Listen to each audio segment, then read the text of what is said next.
Hey guys, Piper Downs back with you.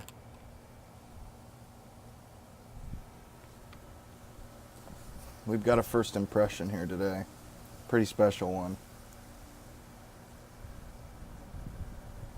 As you can see with the Dr. Gabot meerschaum lined. You know when when I've got this guy busted out, you know what time it is. It's first impression time. And I must say that a meerschaum lined or a meerschaum pipe is ideal for a first impression.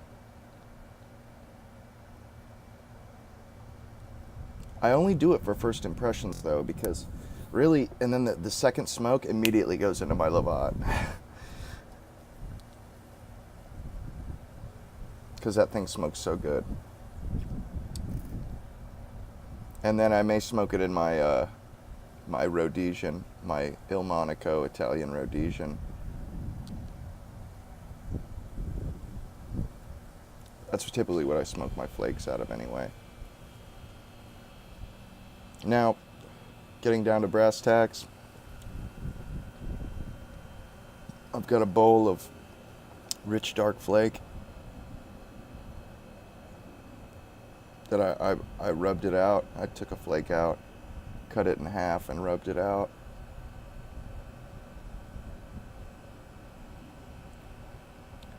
And I like this one better than the brown flake, actually, I think. It's just got a really nice, it's a very rich flavor.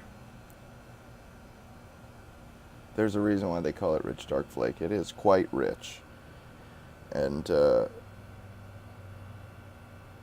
dark. It's definitely got a nice dark flavor, similar to the brown flake. And I just smoked the brown flake earlier this morning. Which, don't get me wrong, the brown flake is outstanding.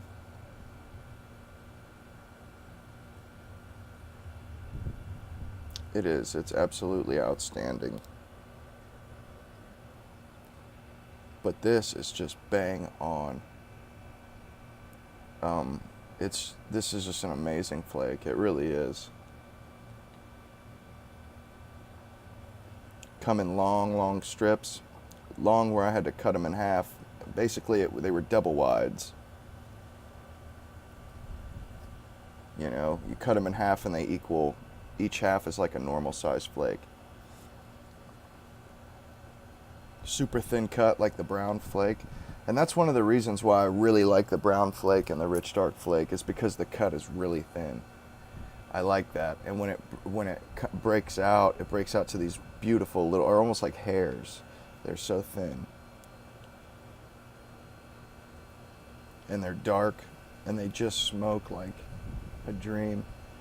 This guy, my smoking buddy, he gave me some of the St. James, some of the Best Brown, and some of the Full Virginia flake by Sam Galwith, and they all had some age on them. They were all like, that's exactly how they were. They were really dark, like almost like a black, like a dark brown.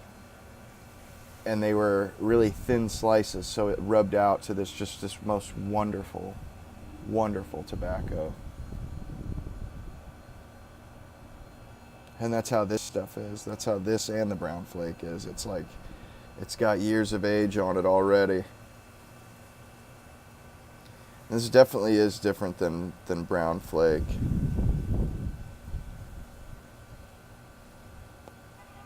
I don't know if it's the burley.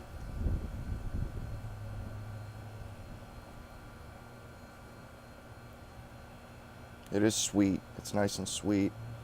Not too sweet. It's more of like a semi-sweet chocolate sweet.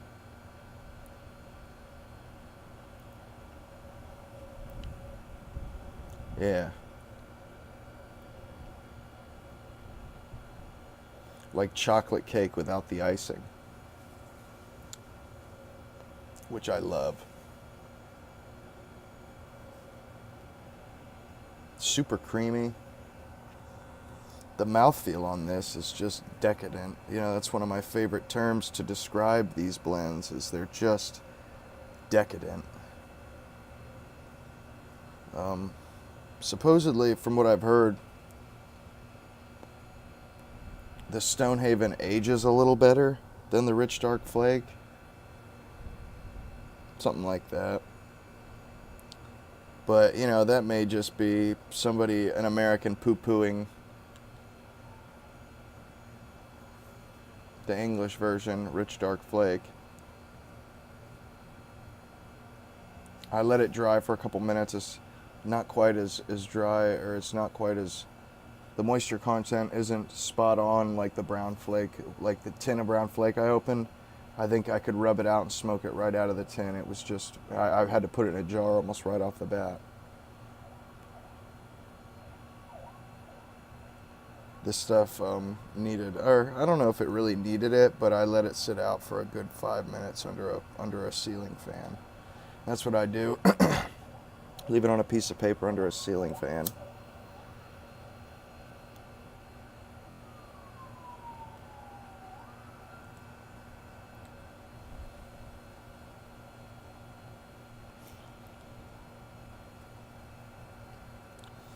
It's just rich and deep and dark for sure. Creamy. Smooth as you could please, as you please. You know, it's just so creamy and smooth. I can't say that enough. I can't stress that enough. I see what all the hype is about with the Stonehaven. You know, if this is anything like Stonehaven, I get it. But you know, the brown flake is some awesome stuff too. And I would imagine the brown flake is probably pretty close to Stonehaven as well.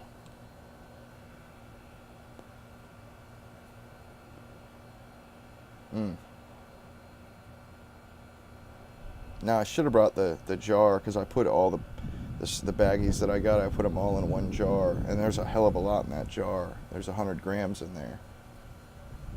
That's a lot, actually. You know, that's like 3.5 ounces or something.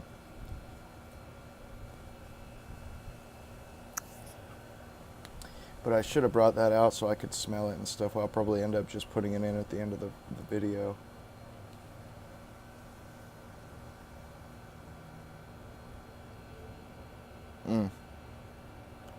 Man. This stuff is as good as they say.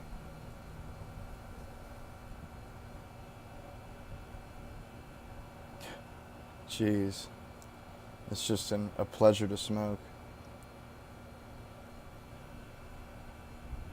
And it's like I've said before, Germains, their blends, they have this mellow complexity, as I've heard it said, that really builds and builds as you smoke the bowl down. It really becomes something special. And this is really dry smoke. I haven't had any gurgling whatsoever, not even close. But yeah, it has this mellow complexity as you work your way down in the bowl. It like builds into this crescendo.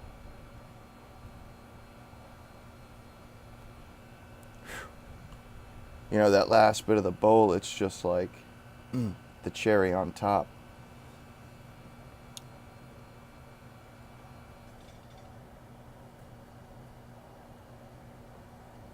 Man, this meerschaum, I am just so glad that I bought this unsmoked, and it was just a great buy.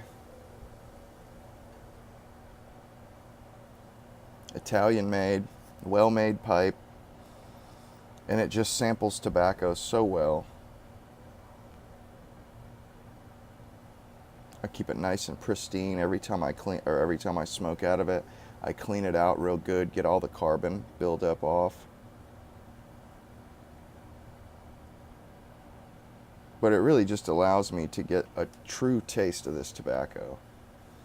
Because some of my other pipes, you know, I smoke a lot of different stuff in them, and I can taste it sometimes, which I don't mind. If it's a tobacco that I've been smoking for a little bit, I don't mind if I taste other tobaccos, because, you know, it just adds to it. However, the first couple times I smoke a tobacco, I do kind of want to get a feel for it.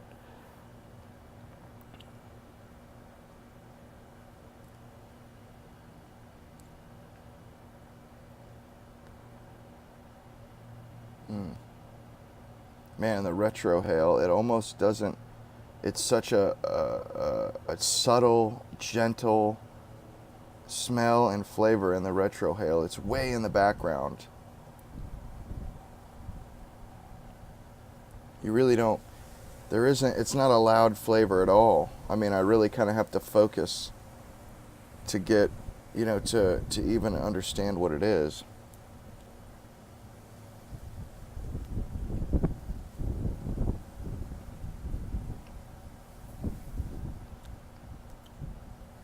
I just get a light cocoa flavor now. Very, very light, just ever so slightly sweetened cocoa flavor. It's not bitter at all, but it's like a sweet, just a sweet, slight cocoa flavor. It's just so delicious, so smooth.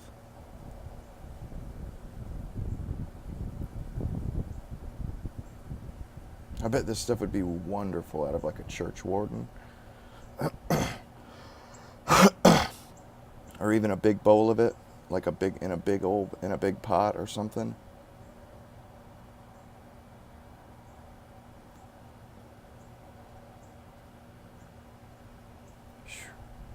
It's got a decent little nicotine content to it. I can feel the nicotine when I do a retrohale, which typically, if it's got any nicotine in it at all, I can feel it in the retrohale.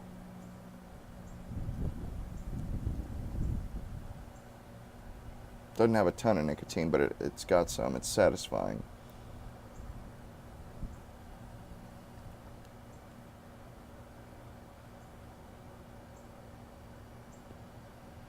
Just a cool, dry smoke, man.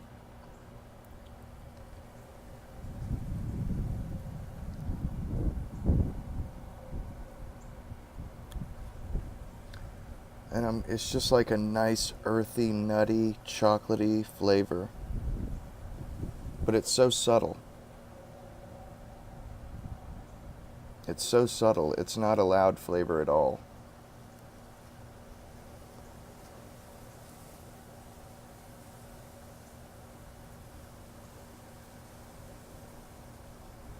Man.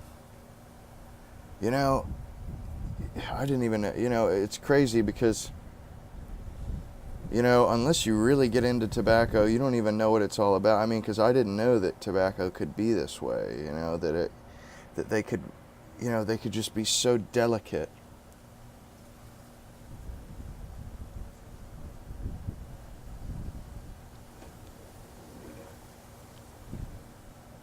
So gentle. Gentle and creamy.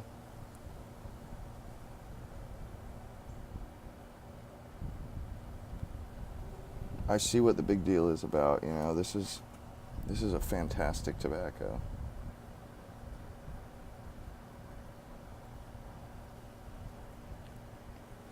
But it's not a crazy loud or flavorful tobacco. It's very delicate. As I said, you kind of have to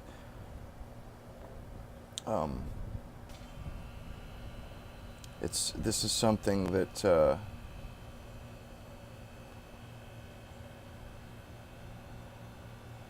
it's all about the experience. It's all, you devote your attention to this. You know what I mean? You've got to put your attention to it to get the enjoyment out of it. This isn't probably not something I would do while I was mowing the lawn or stuff like that.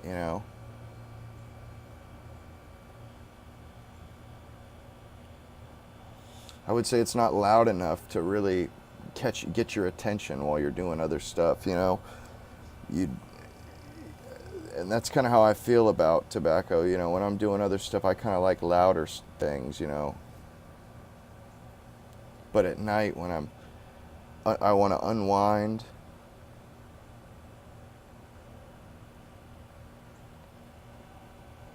I pack up something like this and really just immerse myself into the experience.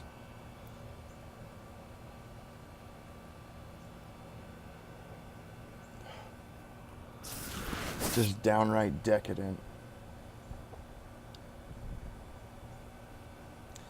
It doesn't leave any, doesn't make my spit like thick. It doesn't leave any residue in my mouth. Just really clean and smooth. Man, I'm thoroughly impressed with Germain's. They just, they make damn good tobacco. The drawback to Germain's, though, is they only make a couple of tobaccos. They're not out on the cutting edge of the tobacco world, like Cornell and Deal or GLPs are. They're not out making new blends that are just blowing people away. They really only stick to their traditional stuff. It's really more the American companies and the Danish companies that are really out there, doing different stuff.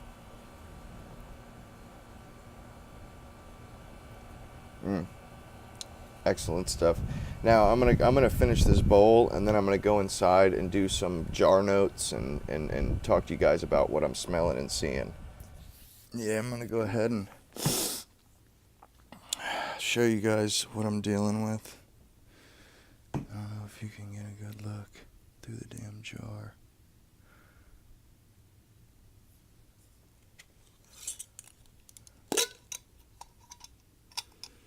Man, I get like a dried fruit.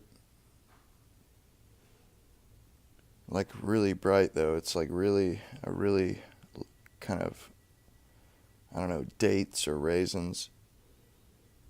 It's really rich. Chocolate covered raisins maybe. I'll show you guys a flake.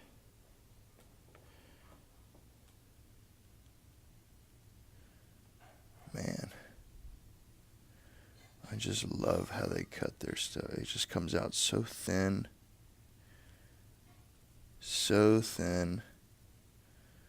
and dark,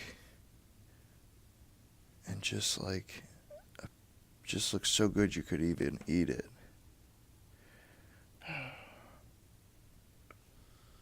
Like I said, man, I just get like a really strong raisin.